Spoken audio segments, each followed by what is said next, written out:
Magandang araw sa lahat ng mga Pilipino sa mang sulok ng mundo, Luzon, Visayas at Mindanao. Ito ang Kabirada Lance Channel at ako si Lance.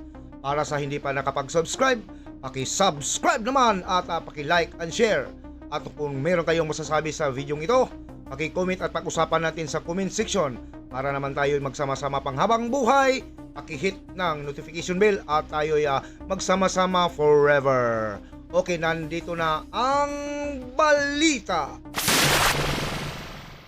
Bago tayo mag-umpisa, baka pwede niyong i-like ang video na to. Malaking bagay ang like sa aming mga content creators. Maraming salamat po. Andito na naman tayo, meron naman tayong bigyan ng reaksyon, isang video na tungkol sa Quadcom. Isang balitang napaka hindi masyadong maganda. Dahil mayroon na naman silang bagong content creator. Walang iba kung hindi ito si Pami Zamora, ang kongresistang babae na may lakas ng loob ngayon na nagbibigay ng contempt ipa-insight in contempt ito si Grijaldo. Dahil hindi raw ito dumadalo. 4 na beses hindi dumadalo dyan sa kanilang hearing. At para bang ginawa na lang ito nilang mga katuwaan, itong ginagawa nilang pag-contempt dyan sa kanilang hearing. Ginagawa nilang katuwaan ang pagkukontempt sa mga kanilang resource person kapag hindi nila magugustuhan ang mga taong ito. Ito na. Meron na naman tayong nagbabadyang lumabas, nagbabadyang lalabas na isa na namang magpapatunay. At siguradong ito ay nakukonsensya sa mga ginagawa nitong mga kongresista.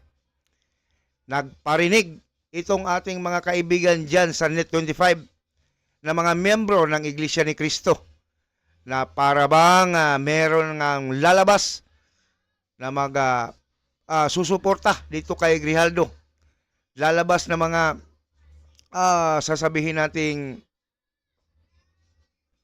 tila may nagbabadyang lalabas na testigo at sinasabi dito at pinariringgan ang lahat ng mga taga Net25 na parang lalabas na itong ting-ding bagong testigo para susuportahan itong mga aligasyon ni Grijaldo laban sa dalawang congressman na si Bini Abante at si Dan Fernandez.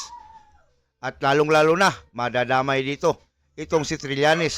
At papatunayan dito na may sabuatan talaga itong mga taong ito para gagawa ng mga affidavit na hindi naman kagustuhan ng mga kanilang resource person. Ito, panoorin natin ang video. Are you done, Congresswoman? Sorry, Mr. Chair. I think we've given him, what's his name? Colonel Hector Grijaldo enough leeway. Sobrang bait na natin sa kanya, and I think it's the right time to make an appropriate motion. Sumusobra na siya. This is, I believe, his 4th time to skip the Quadcom, and pero sa Senate, wala naman siyang rotator cuff syndrome. I'm sorry, but I really believe it's high time that with the indulgence of all the chairmen, that I move to cite Colonel Hector Grijaldo in contempt, Mr. Chair. Seconded. Okay. Second. There's a motion. I was waiting for Congressman Paduano to do that, but anyway, so there is a...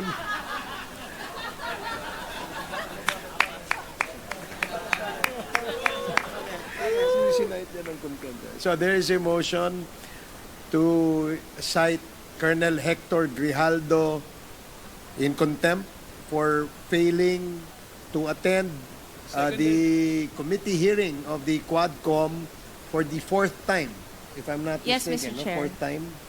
And this is in violation of Section 11 of our Rules of Procedure governing inquiries in aid of legislation. And this was duly seconded, and no objections was heard. So, the chair rules that the motion is approved. Comsec, please relay to the Philippine National Police and the appropriate department where Colonel Grijaldo is an active member that the House Committee or the Quadcom has cited him in contempt.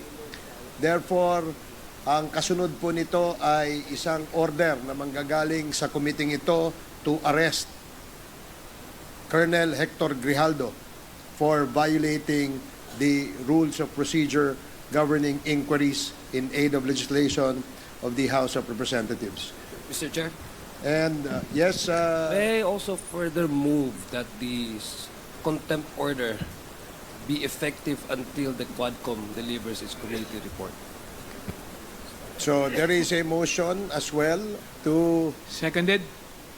now before that, if with the indulgence of Congressman Adyong, the order to cite him in contempt is in order and has already been ruled by the chair. The next appropriate motion is to order the detention of Colonel Grijaldo. And may I know what is the pleasure of the body as far as ordering the detention of Colonel Grijaldo? Any motion? Mr. Chair, just to reiterate my earlier motion, that I move that the contempt order be effective until the Quadcom render its committee report. So he will be detained where? He will be detained until such time that the Quadcom has fully aware in the House of Representatives. Okay, so there is a motion to detain Colonel Hector Grijaldo in the detention facility of the House of Representatives until the Quadcom terminates its committee hearing. Is there any second? Duly seconded. Any objections? Hearing none, the motion is approved. pa dyan, eh Grijaldo lang yan. Oo. Eh paano kung may lumiptaw pang testigo at i-corroborate, Oo. patunayan yung sinasabi ni Grijaldo? Yun ang inaabangan ko sa Senado, Nelson. Kung sino yun? Ayun ang sinasabi At kung natin. meron nga bang ganon? Eh mukhang meron. Ganun ba? Oo. At paano, Jen, kung may maglabas ng CCTV footage to? Diba? Ayun yung katunayan, no? Tinuturuan ako. Oh. Ganon? Ano paano kung may baka mag-leak na ganyan, di ba? Nako. Kasi halimbawa, yung operator ng CCTV, Oo. ay nakonsensya. Sabi So na, ito, para ito sa... tinatakot nyo kami dalawa kayo, ha? Para sa kapakanan ng bayan ito. Oo. Hindi na baling mawalan ako ng trabaho. Marami sa ba siguro magbibigay sa akin ng trabaho. Ito po yung kopya. Ganon? Ano, paano yan, di ba? Oo. Nako. Nakakakabang ayan, Nelson, ano ha? Anyway,